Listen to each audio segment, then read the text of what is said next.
2019 is the year I pledged to play through the Castlevania franchise and record my journey through these vlogs, culminating in one big video review at the end.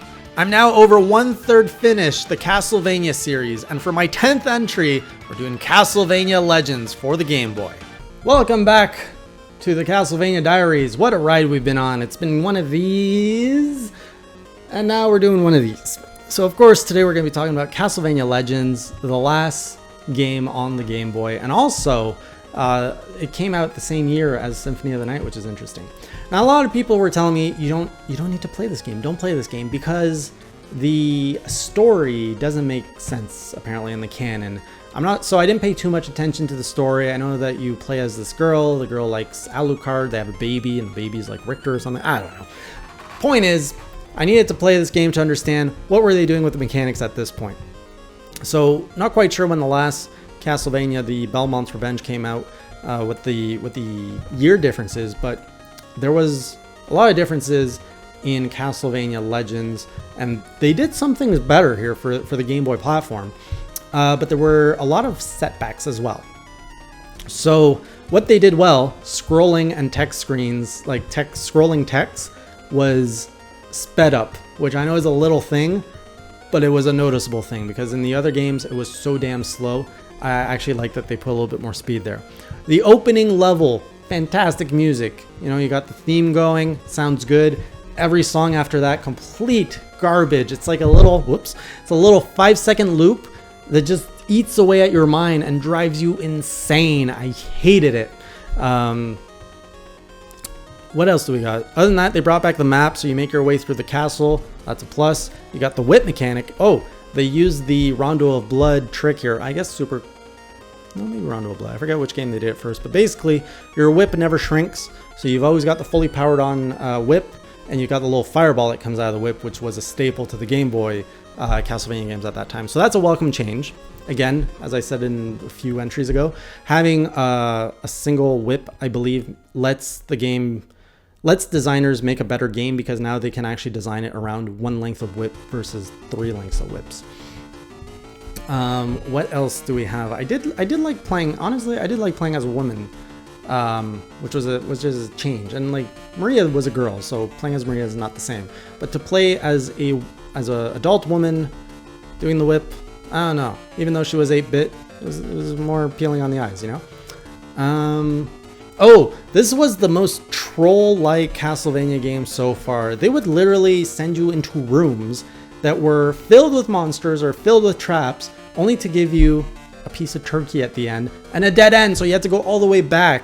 There was all these branching paths, which I think was a little bit of a influence from the Metroidvania style that they were trying to bring back more to the linear Castlevania stuff. And it was garbage. No, it wasn't fun. Nobody likes getting lost. The whole point of branching paths is uncovering new secrets, not uncovering new pain.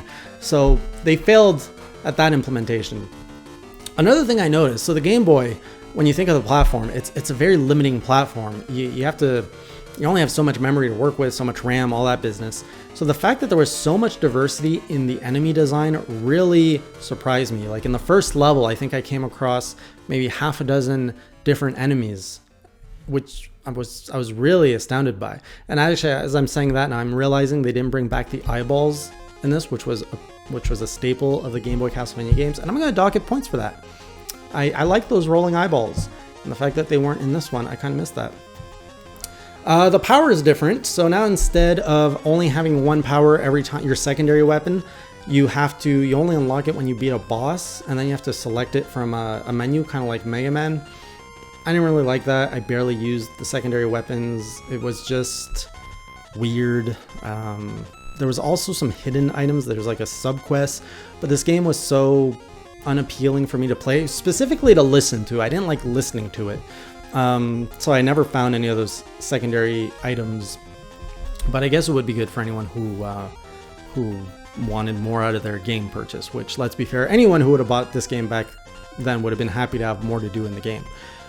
The levels are a lot longer. This is probably the meatiest Game Boy game for Castlevania, so you're getting the most bang for your buck, I would say, if this was back in the 90s.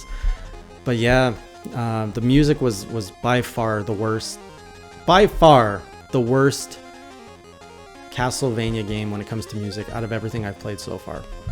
The gameplay was not that bad, so I wouldn't hate very much on the gameplay.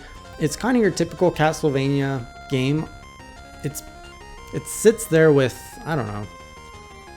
I'd have to replay probably the Game Boy ones to say if it's better. I feel it's a little bit better just because you have your whip is always the same length and that's upgraded. Oh no, the jump. Oh my god. Well, that on the old Game Boy ones, the jump on this was terrible. I died in my first pit twice because the jump arc was so it's a very shallow jump and it's garbage. It's not fun to play.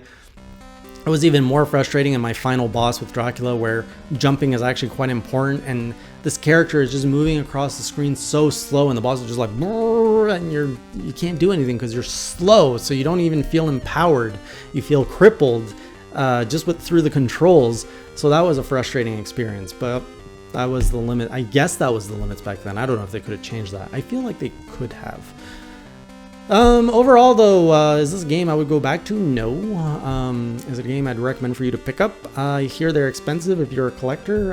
Definitely if you want to try it, you should, if you're a Castlevania fan and you want to get the full experience, I would say get a ROM emulator, give it a try so you can kind of see how at least how the Game Boy series evolved, because it is a clear evolution of the Game Boy series.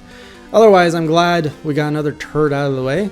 But we're still in that low point after Rondo of Blood and Symphony of the Night, because now we're going into the 3D world of Castlevania with the N64 titles.